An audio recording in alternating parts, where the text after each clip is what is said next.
নমস্কার বন্ধুরা, অপনার রান্নাঘরে সকলকে স্বাগত জানিয়ে আজকে আমি নদীর মোল্লা মাছ আলু বড়ি দিয়ে চচ্চড়ি তৈরি করে দেখাবো। এইভাবে মোল্লা মাছের চচ্চড়ি করলে সেই দিন বাড়ির সকলের একটু বেশি ভাত লাগবে। দারুণ খেতে হয় এই চচ্চড়িটি। তো এখানে আমি 150 গ্রাম নদীর মোল্লা মাছ নিয়েছিলাম। তো মাছটা কেটে ধুয়ে আগে থেকে নুন হলুদ মাখিয়ে নিয়েছি। আর একটা মাঝারি সাইজের আলু নিয়েছিলাম। আলুটার খোসা ছাড়িয়ে ছোটো ছোটো করে আলুটা কেটে নিয়েছি। আর এখানে আমি নিয়েছি বাড়িতে তৈরি করা মশলা বড়ি। এই চচ্চড়িটায় বাড়িতে তৈরি করা এই মশলা বড়ি দিয়ে তৈরি করলে খেতে ভালো হয়, কিন্তু বাড়ির দোকানে যে বড়ি কিনতে পাওয়া যায় তা দিয়ে করলে কিন্তু খেতে অতটা ভালো লাগবে না। তাই বাড়িতে তৈরি করা এই মশলা বড়ি দিয়ে এই চচ্চড়িটি করে দেখবেন, খুবই ভালো লাগবে। তো এবার চলে যাই আমি রান্নায়। তো এখানে আমি ওভেনে কড়া বসিয়ে কড়াটা গরম করে নিয়েছি। তো এবার আমি এর মধ্যে দিয়ে দেব সর্ষের তেল। প্রথমে মাছটা ভেজে নেব। তো তেলটা এখানে গরম হয়ে গেছে। মাছটা ভাজার আগে বড়িটা ভেজে নেব।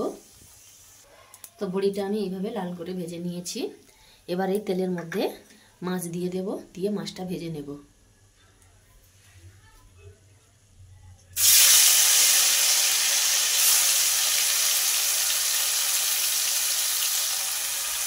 তো এখানে আমি সব মাছটাই দিয়ে দিয়েছি।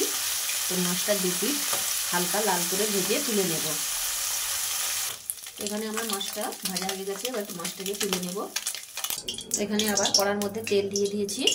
এবার এই তেলের মধ্যে দিয়ে দেব একটা বড় পেঁয়াজ কুচি, আর দেব পেঁয়াজ কুচি, আর দেব একটা টমেটো কুচি, দিয়ে সব কিছু তেলের মধ্যে ভেজে নেব।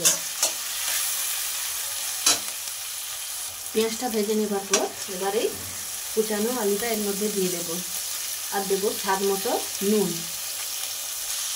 এইভাবে আলুটা দিয়ে দিলে কি হয়, মশলাটা কষাতে কষাতে আলুটাও প্রায় সেদ্ধ হয়ে যাবে। তো এবার এর মধ্যে দিয়ে দেবো লঙ্কা গুঁড়ো, হলুদের গুঁড়ো। তো যেহেতু এটা নদীর মাছ, একটু লঙ্কাটা বেশি দিলে খেতে কিন্তু ভালো লাগবে। এবার এর মধ্যে দিয়ে দেব সমপরিমাণ সাদা সর্ষে ও পোস্ত বাটা। পোস্ত বাটাটা দিয়ে কিছুক্ষণ কষিয়ে নেব।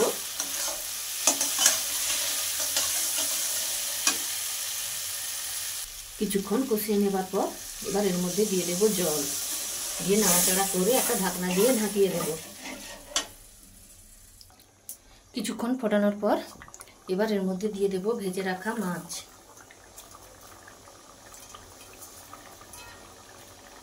আর দেব বড়ি, আর দেব 4টে কাঁচা লঙ্কা চেরা, দিয়ে নাড়াচাড়া করে আবারও ঢাকনা দিয়ে ঢাকিয়ে দেব।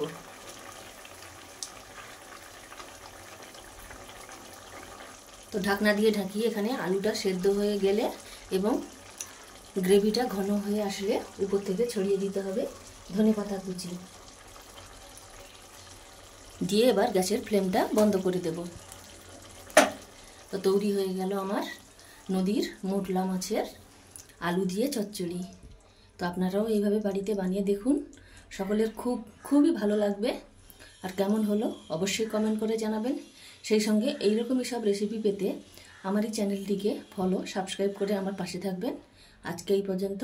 সকলে ভালো থাকবেন, সুস্থ থাকবেন। ধন্যবাদ।